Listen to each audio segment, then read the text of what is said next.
Someone's listening and saying, okay, well, what does this mean? Okay, CT angiogram. Great. Got that first thing, want to go and speak. Can I afford it? Okay, I'll save up. Maybe I won't get my medication or supplements for a while, save up as best as I can, get it. Set a baseline. But then in looking at triglycerides, looking at HDL, looking at the ratio of triglycerides and, your HDL, what that is, looking at ApoB, we followed Dr. Peter Tier. I think yourself and Nick were on the show. Am I right on the drive? Dr. Peter Tier's. I was on. I Yeah. was on with Peter Attia. Nick hasn't been on yet. Okay. So, I mean, he's a huge ApoB sort of proponent in terms of its role with regards to cardiovascular disease. From your perspective now, you're not a physician, but what in terms of the data and being a scientist, what lab are sort of data points are crucially important that you would focus on? Is it just the metabolic healthy sort of lab test? You're looking at hsCRP, you're looking at fasting insulin, HbA1c, triglycerides. Give us sort of some indication, someone listening to say, okay, well, now what? Well, you just hit a bunch of my favorites right off the top. Mm. So I love. Oh, actually, sorry. I was going to go CRP, and you Yeah. said A1C, right? I said I'll, A1C and hsCRP, high sensitive yeah, C-reactive protein. Yeah. yeah. So C-reactive protein. This is worth drilling into a little bit. I like it so much because it is a high sensitivity, non-specific measure of systemic inflammation.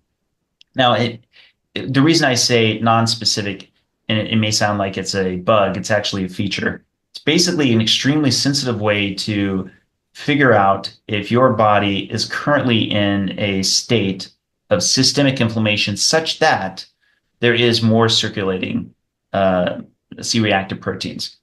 It's great for that. And typically, high levels of C-reactive protein, of course, are going to associate, as does inflammation in general, with greater risk for cardiovascular disease. I often, when I'm chatting with people and they're just trying to get a handle on something that's unknown for the first time, I often say, I find for myself, I'm interested in looking at inflammatory markers because that at least tells me if the body knows about a problem and is trying to fight it. So that's like one whole bucket of things. This other bucket is there isn't an inflammatory response, and that at least helps to narrow down from one of these two sides where to head. And part of the problem, I just have to say, this is kind of a complaint of mine in this space, Steve, is inflammation is often talked about as though it's the enemy. Yeah. I don't get me wrong, inflammation has side effects that you may want to manage, such as pain, but we would die without inflammation. Exactly. It is absolutely a part of the process of healing, right? There's a whole playbook that's quite complex in biochemistry on the various ways by which inflammation does what it does, but it's part of the immune response. And I don't want to get in the way of my body's natural process of inflammation any more than I need to. I'm going to take it as a sign that I should look to what the root cause that's resulting in the inflammatory response is. So I don't want to attack the inflammation itself, and I consider it a useful signal. So getting back to C-reactive protein, it's one of the best molecules that we've discovered and one of the best ones that I think we can test. But with an important caveat, the caveat is it also can potentially have false positives. So, for example, if I do a workout tomorrow, which I will be, then I take a blood test right afterwards, I won't be surprised if my C-reactive protein is high because I literally inflamed myself, right? Like I actually had small micro tears to my muscle and so on. And so if there's a greater elevation of C-reactive protein, I'm not going to be surprised. So I say this with regard to don't get so excited about this test that you don't think about the larger context you want to get it in. You want to be fasted because believe it or not, consuming food can also, have an impact on inflammatory markers. And you want to be rested. And then if your C-reactive protein is very low, it's a pretty good sign that probably your systemic inflammation is relatively low as well. Yeah. It's so broad and it touches so many different things. Okay, so there's that. Fasting insulin. Hello. Of course, I'm so bullish on fasting insulin or C-peptide.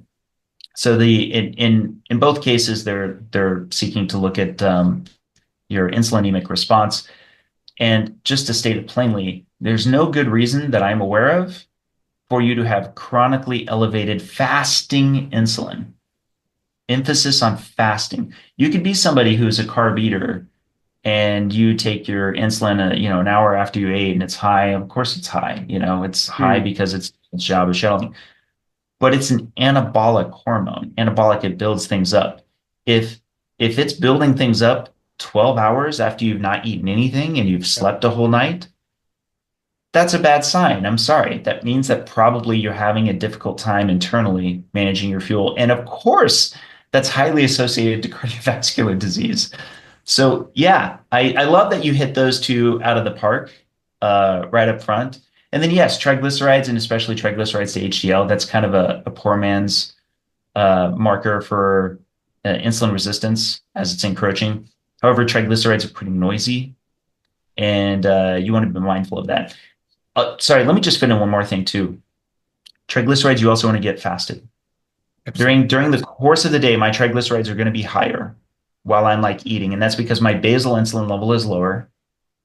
And I'm not concerned about that at all because I'm fat adapted, right? But if I sleep 12 hours later, my triglycerides will be like most lean mass hyperresponders will be under 100.